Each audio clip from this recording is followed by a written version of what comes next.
watching. The family will be Wow. watching. So we definitely want Wow. to discuss her and her situation. And my heart goes out to her family. Mm-hmm. Are you ready? Yeah, I'm ready. Are you ready?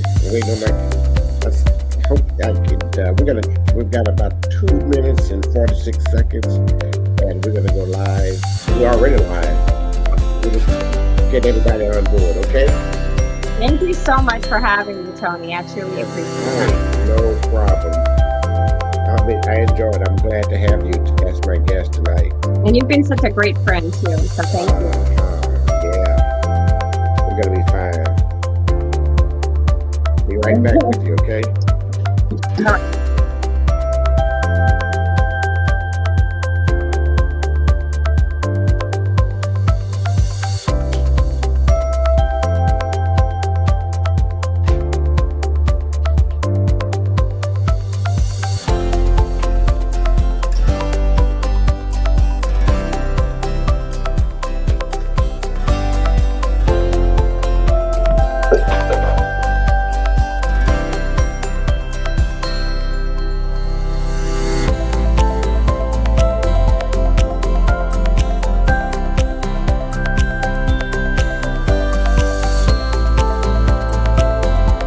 Hey, already you've got quite a few.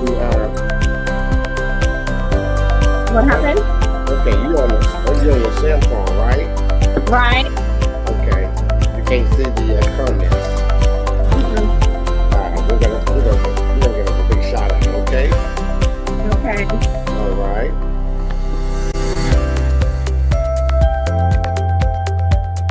We have a lot of my family watching. They're from Lafayette, Rain, Nice, nice. yeah. Oh, I know who Rain is. All my That's my beautiful sister who has my back. That's pretty awesome that you can see. You know, that's wonderful. Right.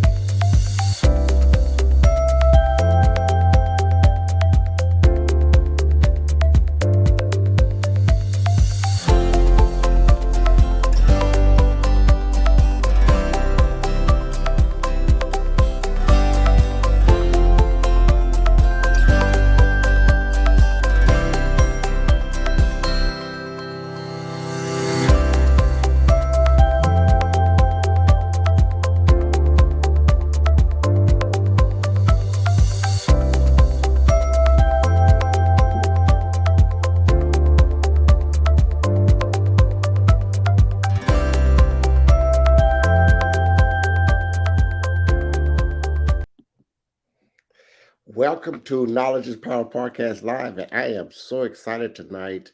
I have my good friend TONETTE MOUTON, and our subject tonight is I too was abused.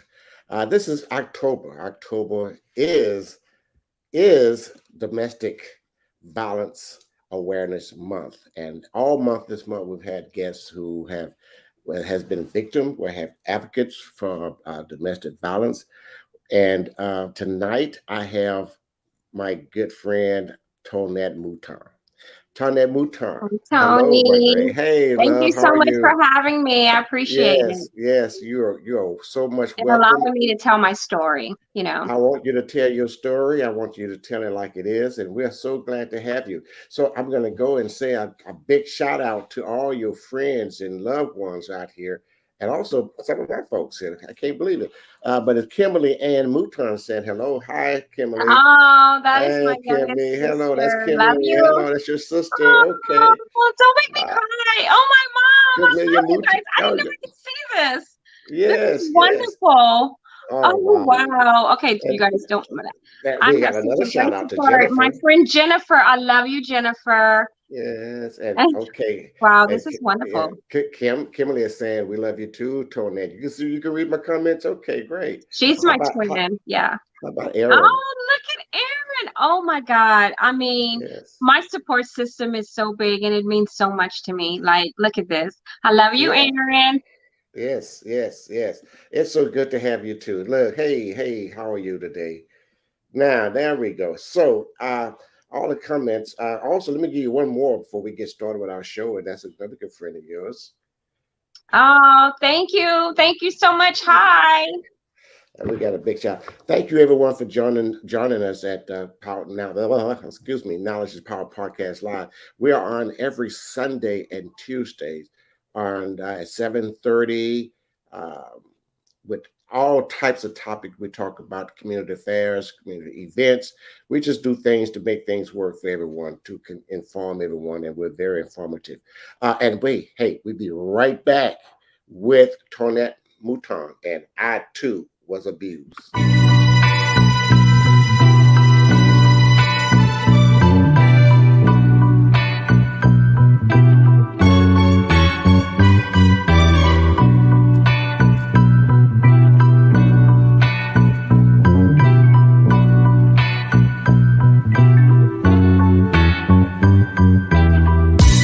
Welcome to Knowledge is Power Podcast Live with your host, Tony Redford, and my co-hosts, LaDONNA, Sherwood, and Francis Larkins. Knowledge is Power Podcast Live starts now.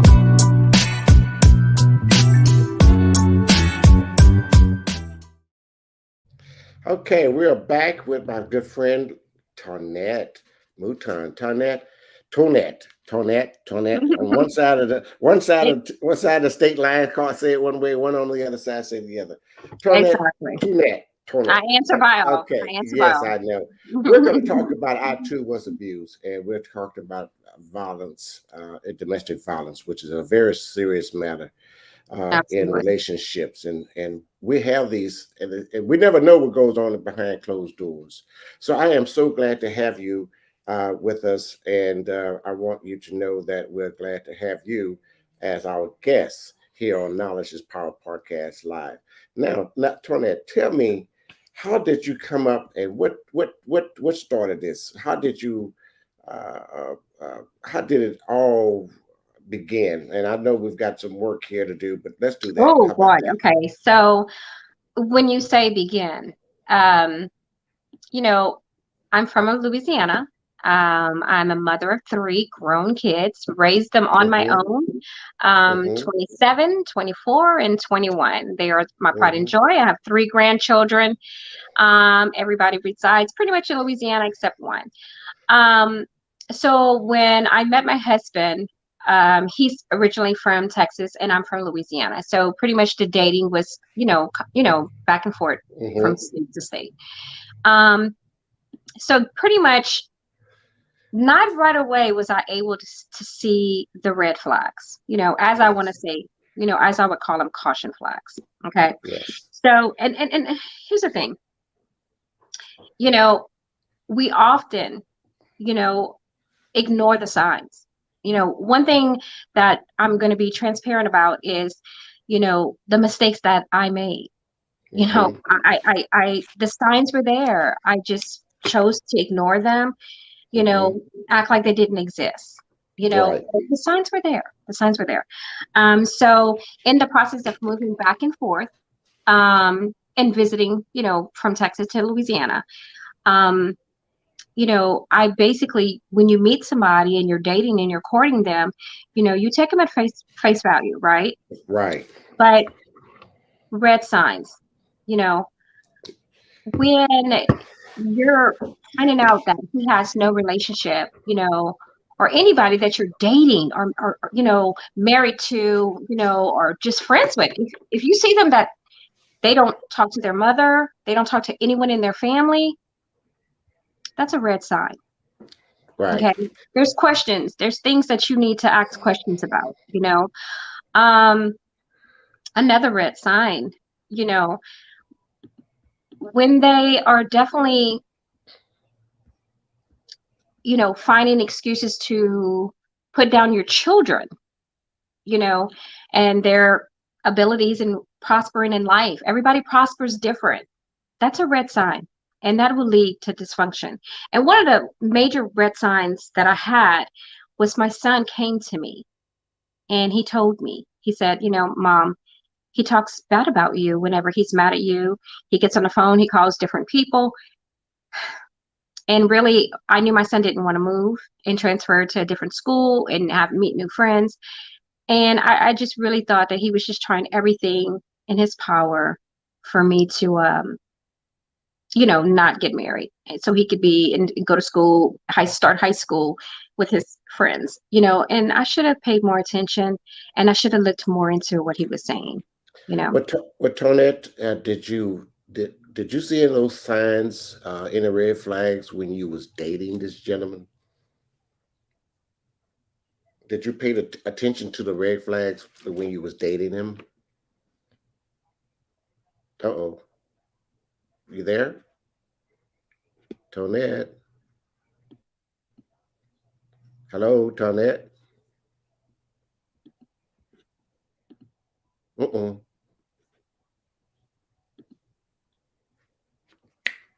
Tonette? Tony, I think we may be having some issues. Okay. I was asked the question I was asking this. Did you notice any of those red flags when you were dating?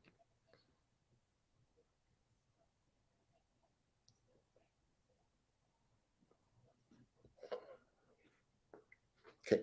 Testing. 1, 2. Oh, you're muted. You muted. Uh-oh. We kind of lost Tonette here for a minute, I guess.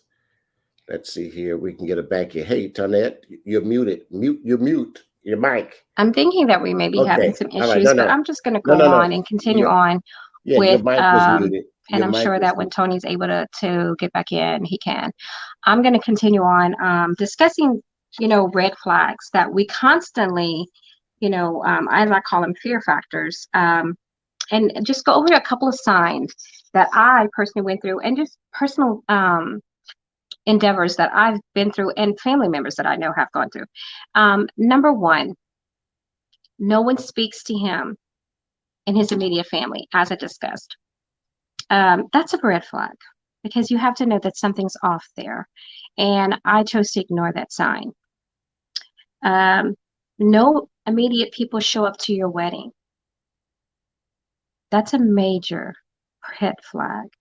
When someone's mother, father, none of the siblings show up to the wedding, it's a major red flag. Pay attention how he speaks to his mother and child. If he has no respect for the way he speaks to his mother and he's willing to disrespect her and call her names and belittle his own kid, he would do it to you. Those are signs that you need to run. Isolation. Okay. Major red flags. This pretty much is red flags for family members that may know that their child, sibling, cousin, friend is in an abusive relationship. When we isolate ourselves, it's because we're hiding something. We're hiding that we're not happy. We're hiding that we're crying, and we're actually scared. So that is a major concern that you definitely need to look more into finding out what's going on. Changes in the, abusive behavior. Basically meaning if this person is abused, their moods are going to change. They're going to lash out to family members because they can't lash out to the person they want to. So it tends to take, this toxicness tends to be taken out on family members, close loved ones, to where you don't understand what's going on. Look for these signs because there's some, you have to know it's coming from an unhappy place, a sad place. So at that point, pay more attention, go visit. If she doesn't answer the phone, go to the home, check up on your child, sibling, friend. Just be that supportive person. That's just, to me, that's just very important. Red flags, belittling in the public. Okay. Private. That was the beginning stages for me. No one should be belittling in the public. It's just a code of ethic, morals, respect, big time red flag. If he can belittle you in front of people and he gets a high out of it, run, because he will belittle you anywhere. And that's including in front of your family members. He has no respect for himself or you. Run. Showing anger when you're with your family and friends when he's not around. If you cannot go visit or see your family by yourself because he chooses he doesn't want to come, or even if you just want to go see your family or spend time with your sisters by yourself, that is a major problem. That's not love. That's controlling and an obsession. Knowing the difference between love and obsession. You know, seriously, ladies, we have to know. We got to do better on that. Big time. Speaking down on your family and children, as I discussed earlier, you know, major red flag. You know, if he cannot find any high points in your children's academics or achievements, he's never going to. Your children are never going to amount to anything. Your children are always going to be a downfall. If you put your children first, run. Oh my goodness. Okay, so here's one red flag that I definitely want to discuss. I had never heard of this before, but of course I had never been married before.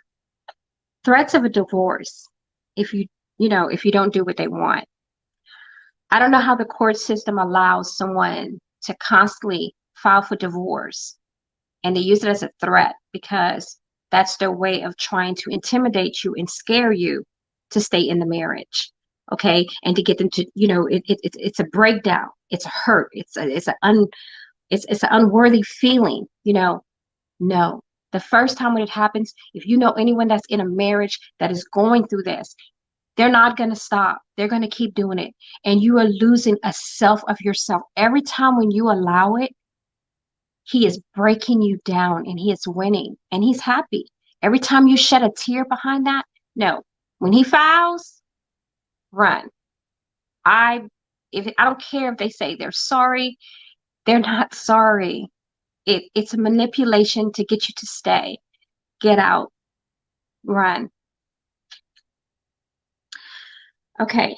Not telling your family and accepting his apology. This hit home for me. My family did not know at all what was going on with me. And I kept it quiet. I didn't want to hurt them. And I wanted my family's, I'm looking at my family, their lives are going well, everyone's doing good. And the last thing I wanted to do was burden them with my problems. And I kept it quiet. I kept a quiet face. I pretended like everything was happy. I would smile when really I was crying. I was missing out on functions because every time when I would go home to see my family, there was a price I had to pay. So I would miss out a lot. And like I said, I was lashing out to my family, when really the person I needed to lash out was the person that was hurting me. Hurtful feeling. And at this time, finding out that there's a recent domestic violence murder in my hometown of Louisiana, in Baton Rouge, Louisiana. Shyla James, rest in peace, sweetheart. Her family didn't know. My prayers goes out to you and your family, and trust me when I tell you, I know you didn't know the signs. You guys didn't know what to look for. There's a part of us that feels like we can help save them. We think that we can help them, or they're going to change. And if we tell anyone, they're going to we can fix this. And if we tell, our family's automatically going to hate them. Anyone watching that is young, that is, watching this, I'm here to tell you that is the wrong thing to do. You can't change anyone but yourself. They have to want to change. And to be honest with you, if they have to do the work, they don't belong in a relationship. Okay? They're not ready for a relationship. So I am telling you, if these signs exist and you feel that you cannot turn to your family, run. Get out of this relationship. Okay? She did not deserve to die. She had her whole life ahead of her. Her mom was planning her birthday party, her 20th birthday party, and now she has to turn around and plan a funeral. That was very selfish of you because you weren't man enough to get the help that you needed, that you took someone's life. It's not right. And my heart goes out to you guys. I look forward to one day meeting you guys. Tracy, you know, my dear cousin, you know, I know this is your niece, and my heart goes out to you. You know, all I ask is to tell her story, get it out there. If you could save one person's life, then that story was worth telling. And that's why I'm here today. Seriously, that is truly why I'm here today. Defending yourself by fighting back. Listen, you know, my mom, you know, had this conversation with me, and it was just so beautiful. Of course, you know, with any fight, somebody hits you, you're gonna fight back, right? But when it's somebody that you love and you find yourself always having to defend yourself, why? Why are we going to continue to keep fighting back? Because what it does, it takes a toll on your body. It takes a toll on you. And what you don't understand is that you're mentally harming yourself. You're hurting yourself more. You think, oh yeah, this is not mentally, you know, oh yeah, girl, I hit him back. I did. Stop. Because the energy that you put in to fight him could be positive energy that you're putting into your life. So now I'm telling you, go out there, end it, run from it. Don't make the mistakes that I made. Please don't make the mistakes I made. Beginning to second guess yourself. Okay, that was me. I second guess myself so much. You know, they tell you they're going to change, they're going to get counseling, they're going to do this. Don't take their word. Show me the work. Don't listen to the words. Get out of the relationship. If you feel like you could be salvaged, then go and stay at your family's home. Get out of that scenery. Go into another atmosphere, environment, so you can begin to heal your healing process. Okay. I'm going to share a couple of stories of things that's happened to me. And I share it because there's lessons to be learned from it. Okay. My relationship started with slowly belittling me. You know, it was, you know, started off like at a crawfish ball where, you know, I cut up the onions wrong. And so he belittled me in front of everybody. I had never experienced the belittling before. So I was really shamed, and I went in the bathroom and I cried. Okay. And then I went to I went to take the trash out, and everybody's outside, and he belittles me again. And it's devastating. When you're not accustomed to it, it's devastating. Even though it seems like it's small, it's a big part. You know, one of the most hurtful things, and I wish if I could go back and change everything, this is the most important red flag that ever. You know, his daughter, absolutely beautiful, beautiful girl. And we had a party, and she had a little bit too much to drink that particular night. But look, she's young, you know, she's partying it. But one of the things that she told me, I knew then I should have never. I had that moment, I should have ended and not got married. I should have stopped it then. But any man that can tell his daughter that she was a wasted sperm, and to think that I doubted because I said she might be just saying that because she was drunk.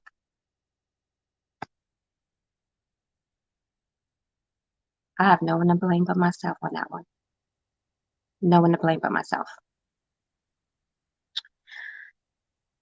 The first time the physical abuse started,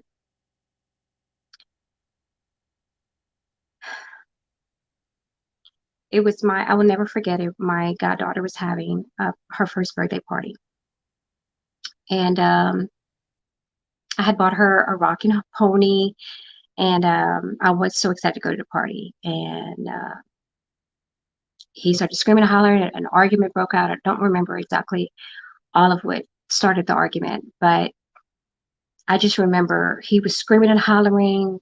I was called a bitch, a hoe, a slut, fat, ugly. Nobody was gonna want me. I suffer, for a couple of years. I've always suffered with depression. He told me to take all my medication so we can have these people come in, pick me up. And I remember I locked the door and I put my body against the door and I just cried and I prayed in that corner. I just prayed.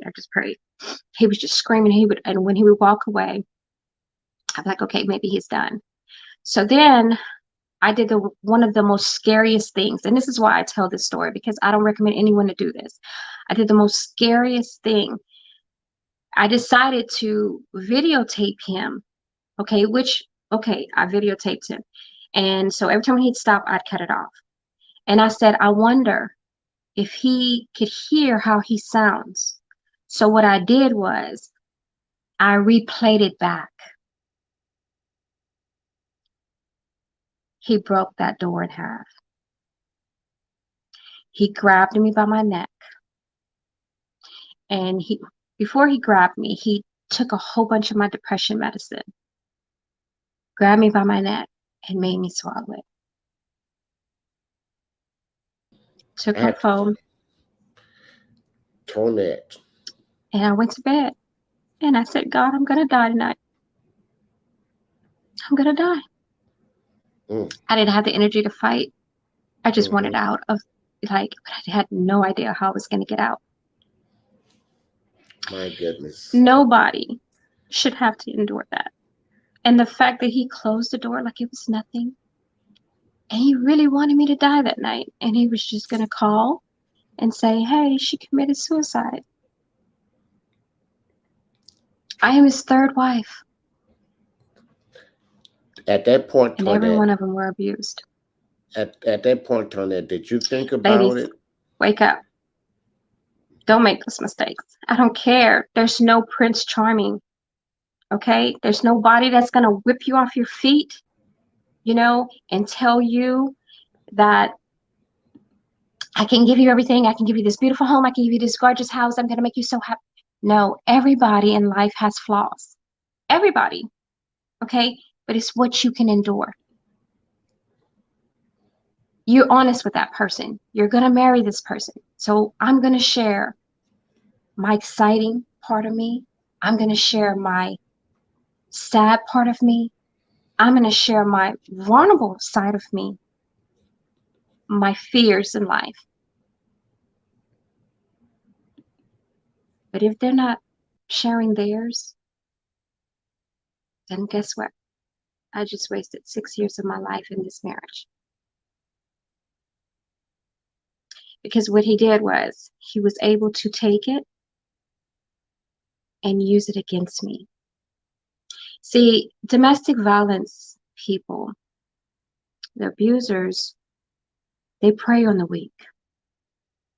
And unfortunately, when you suffer with a mental illness, you're considered weak. But the truth of the matter is, we're highly intelligent people. We didn't ask for our illness. It's a chemical imbalance that is sometimes it's hereditary.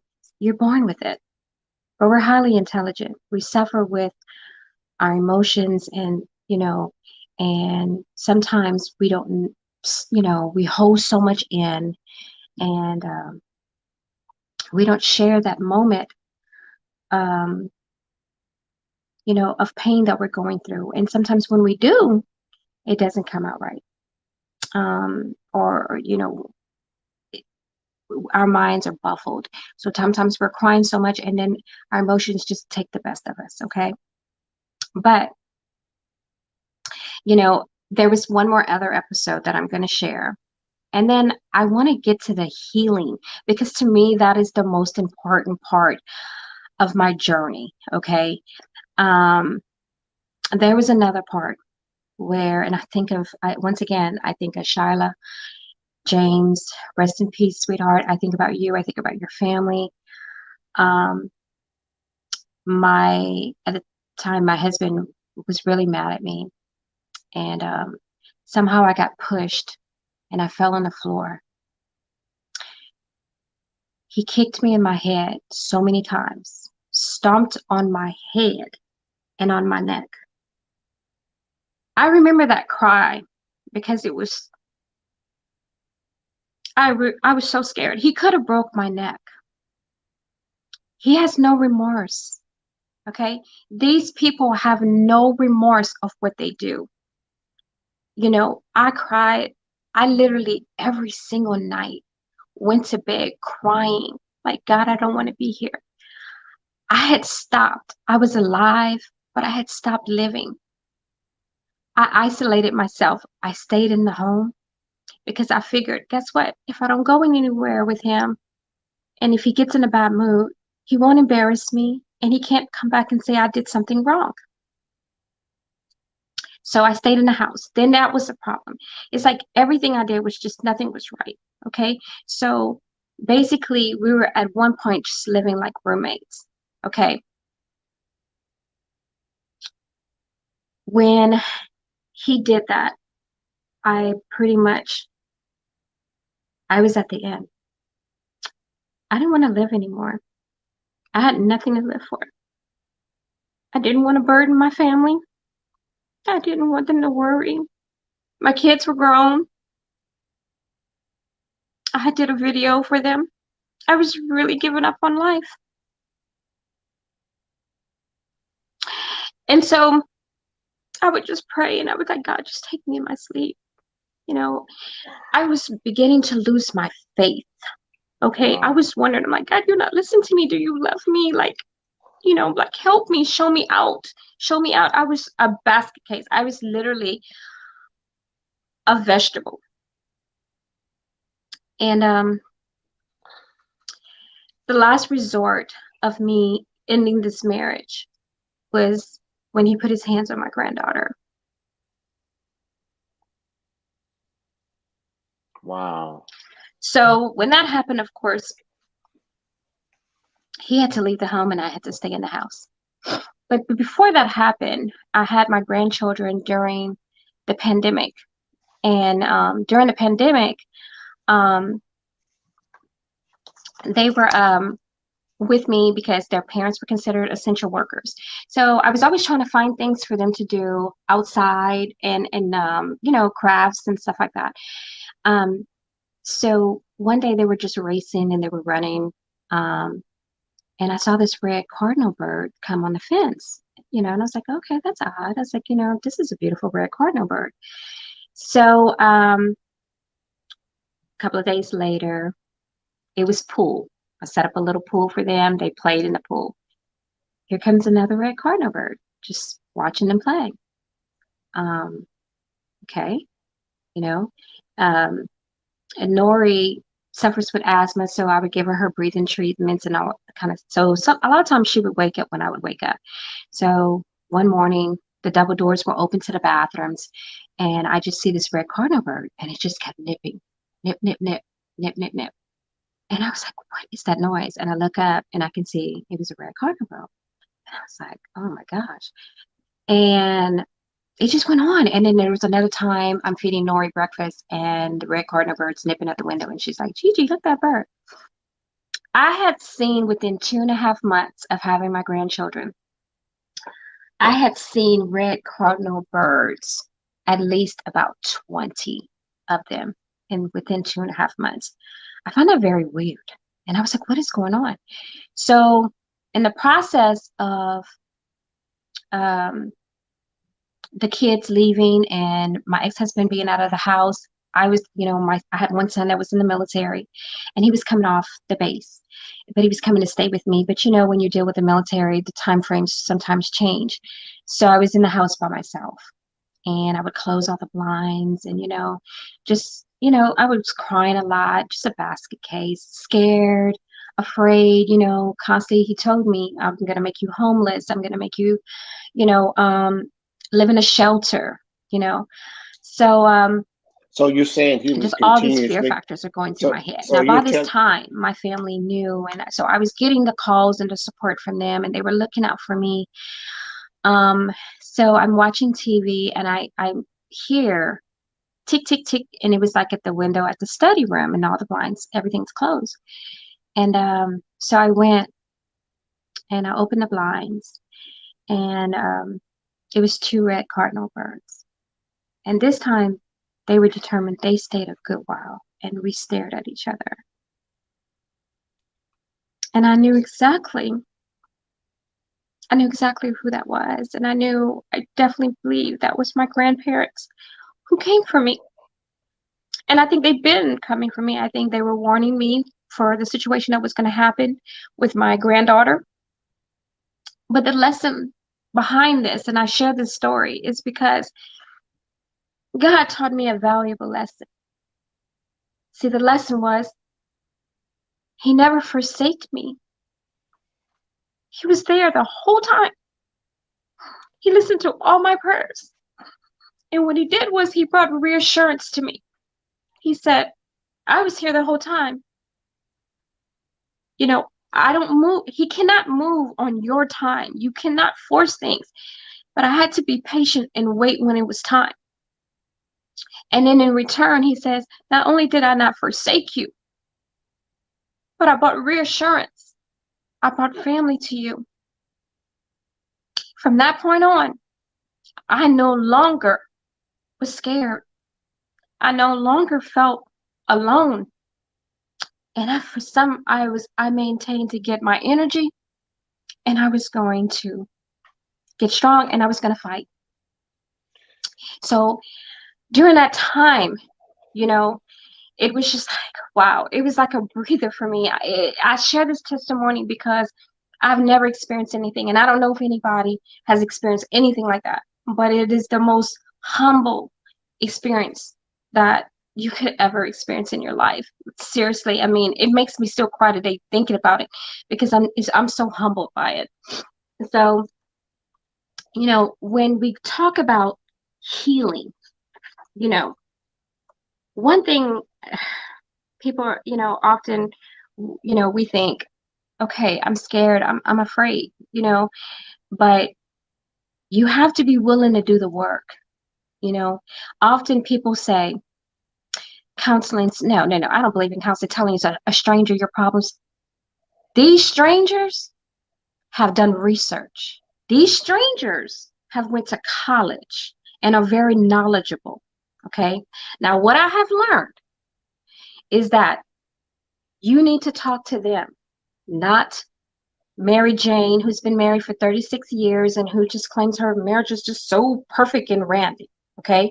Or the woman who's been who's been divorced for 2 or 3 times, who's giving you the horrible advice. Okay. Been there. God completely removed her out of my life. Thank you, Jesus. But you have to do what's right for you. And basically, you have to start by reprogramming your mind.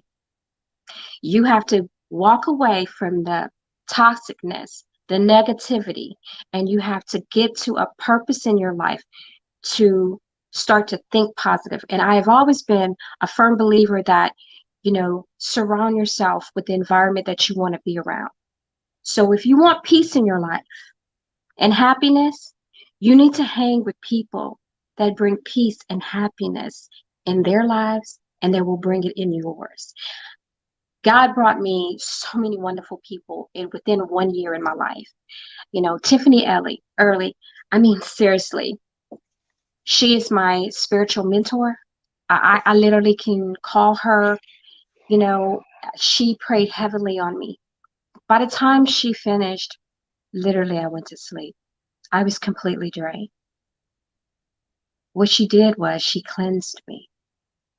All that toxicness and evilness and hurt and pain and everything, my mind was starting to think clear. Now, does that mean that I have to stop? No. So as soon as the divorce process started, I went straight into counseling. Okay. There are resources which I'm going to discuss and give you like names of resources and telephone numbers and addresses that are available for you 24/7. You can pick up the phone and call them at any time, you know. So don't get, a lot of times we're like, oh, but so and so they're going to talk about me, or I'm going to get judged. Let me tell you something. Who cares about so and so, and who cares who's judging you? Because the only thing that should be important in your life at this point is you. And when you're healing, you have to put yourself first. You have to find a way to start to love yourself, to understand yourself. When I started counseling, I had certain questions that I needed to know. I needed to know what attracted me. I mean, why did I allow him to do this to me for so long? And why did I saw the signs, and why didn't I, walk away from them? And what could I do to make sure I never attract this type of man again? Because guys, what you have to understand is that this is a learned behavior. If you don't make these changes, if you don't do the work, okay, you have to trust the process. If that means that you shouldn't date or get your life together in order for a year or two, fine. Because let me tell you something. There's peace. Oh my goodness. It's $0 for peace. It's $0 to wake up to, no one screaming and hollering in your ear. Okay. So, and that's just some of the things that, I go through, unraveling. Okay. Journal, everyday journal. But when you write in your journal, which Tiffany Early gave me a journal, I swear I love this girl. And she brought me the journal right before I started writing, right before my counseling started. I mean, just wonderful. When you're writing in your journal, don't write anything negative.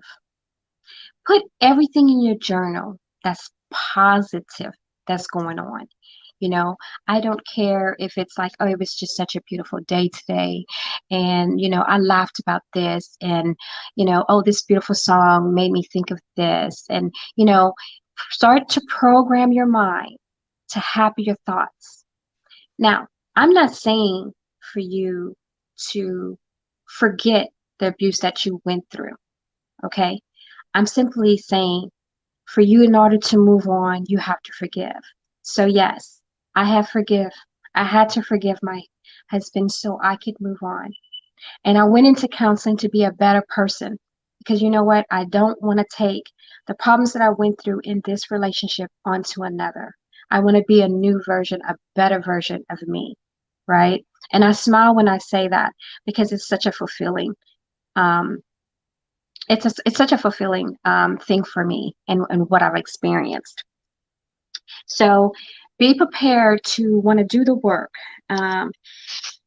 Think of when you're going through something, and let's say in your journal, I have nothing positive to say.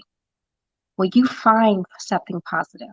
You think about those moments when you were happy, or when your friend had a wedding and you guys laughed and danced, or you went to this birthday party. You think of those happy moments, okay? Because what you're doing is you're reprogramming your mind to get back to this person that you loved, that person that was happy, that was smiling, and that was full of life. That's all. You're fulfilling your energy to be full of life with happy thoughts, okay? So another thing I had to learn: own the mistakes that you made. Okay. When I say that, there's things that I could have done differently. Okay. But in order for me to move on, I have to take ownership. My ex-husband did what he did because of the truth of the matter is I allowed him to do it. I wasn't strong enough to do it. I wasn't strong enough to walk out of my marriage that led to him eventually putting his hands on my granddaughter. Those are the things. Once you start to acknowledge accountability. It's a healing process. And those are movements toward a better and brighter future. Okay. And that's just something. And listen, I raised 3 boys, and anybody that truly knows me knows that I'm a tough cookie. So a lot of people find it very hard that, wow, she went through this. Yes, I did. Okay. Because just like everybody else, I wanted to be loved. You know, I wanted to be married. I just don't push it, don't rush it, let it just happen. The signs were there, and I should have paid attention. Period. Period. So Lynette, So get your journal books out, get started, okay? Find your faith. Oh my gosh, find your faith. So once you're done doing the work and gotten out of the abusive relationship, and my desire is to see you whole, healthy, loving yourself. Oh my gosh. And I'm so much better with that. And being at peace and being happy, finding that happy place, and, know that you're not carrying this baggage for the rest of your life. Okay. This is a minor setback. And sometimes a minor setback may be taking a couple of years to heal. But guess what? It's still a minor setback. Believe in yourself. Believe that you have the strength to carry on and move on. What I don't want is don't ever self-medicate yourself. This is why you have to go and talking to your family, and surround yourself. Look, if you have toxic friends in your life, get rid of them because you can't possibly heal. Oh, wow, you should have did this. No. Don't lose a sense of value that you have. Okay. Don't be afraid to tell your story, because your story could, it could really help someone. It really could. Value yourself. Let me tell you something. That's where I wasn't valuing myself. I was told for so many years that I wasn't worth nothing, that I was never going to have anything. And God determined that was a lie. I was going to be homeless. God determined that was a lie. Okay. So you have to believe in yourself, and, don't be afraid to ask for help. And I think that's, mostly with older women. I'm 48 years old. We tend to have a lot of pride. We hold on to pride, right? Don't be afraid and don't be ashamed, because we as sisters, we need to protect ourselves. And I want you to know something, that if you continue to stay in an abusive relationship, there is a king out there that can't find his queen because you're still in this toxic relationship. Get out, get healed, get better, put a smile on your face. You know what I'm saying? Speak your word, and don't be ashamed to tell your story. Okay? And that is truly, how I feel about it. I've often, many people have asked me, a lot of people have want me to write a book. This is where my dear friend Bobby Kay, that I absolutely love. I mean, she's my right-hand girl. I love you, baby. And we are in the process of putting something together. We're just looking for the right publicist to work with us. And it's just so many stories of positiveness that I definitely want to share through my journal, my journey just through life, just even being a single mom down to, suffering with depression. Don't let anyone label you. You're not crazy. Don't fall for it. See, people that talk like that are very ignorant. Okay. And they're uneducated, and you don't get mad. You actually feel sorry for them. Okay. So once again, I've also been asked, what if I could do anything to make these changes into, if I could change anything in domestic violence awareness. And I say this for the month, listen, here we are. We have sex offender registries, okay? No matter how small the crime is, no matter how big the crime is. If I could change anything, I would love to see a domestic violence registry, no matter how small or how big the crime. We should have a right before we go on a date or before we try to get to know someone. We should have that right to determine if we want to, have that right to determine to see what their background is. Okay. We should be able to determine that. If I could change anything, that's definitely something that I would do. Lastly, I definitely want to go over resources. Now, I'm in the Houston area, but if my name is TONETTE MOUTON, I'm on all social medias as TONETTE MOUTON. Listen, if you need a shoulder to cry on, I'm here. If you need just someone for advice, medical, I'm not a doctor, but I will find you one. I can give you resources to choose. Now, the resources that I'm giving out this evening is strictly out of Houston, Texas. One of them is AVDA, and it's at 1001 Texas Avenue. And the number is 1-800-799-7233. This is a place that you can contact if this is a woman's center. So if you are in desperate need, please contact them. There's also Houston Women's Center, 713-528-2121.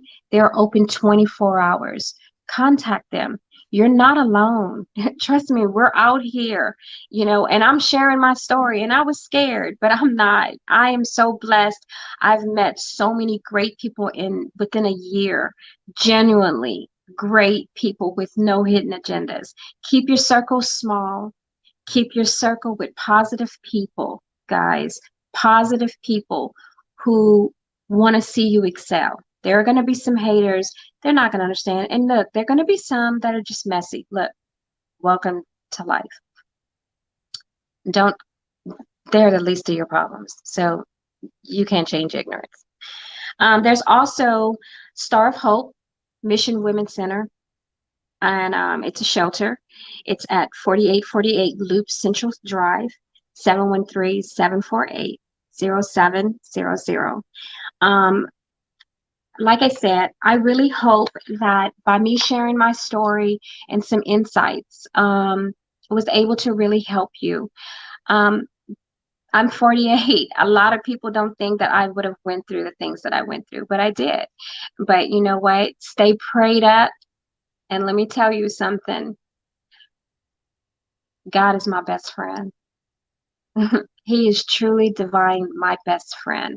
And he has answered my prayers. And trust me, continue to pray, continue to talk to him.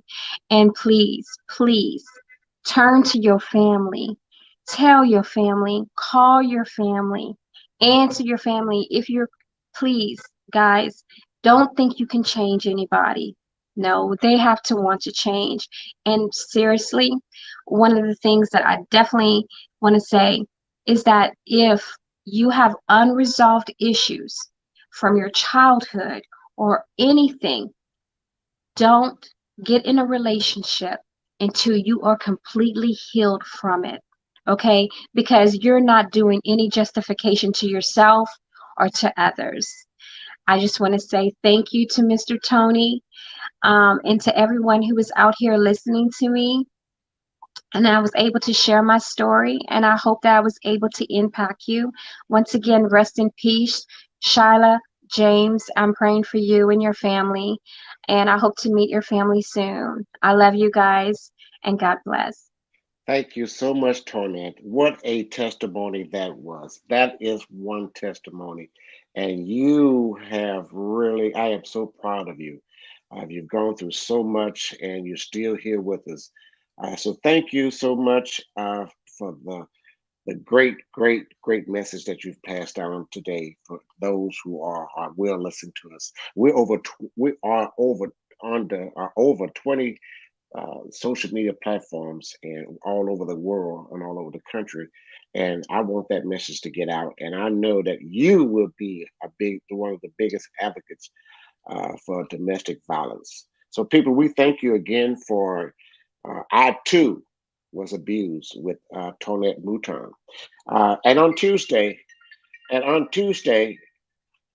we are going to have our last segment of breast cancer. Also, October is breast cancer awareness with Sisters for Sister of Southeast Texas with the President Barbara Daniels and Vice President Diane McGowan will be with us on Tuesday at 7:30. Join us here at Knowledge is Power podcast every Sunday evening at 7:30 on Sundays and Tuesdays. So thank you again, everybody, for joining us.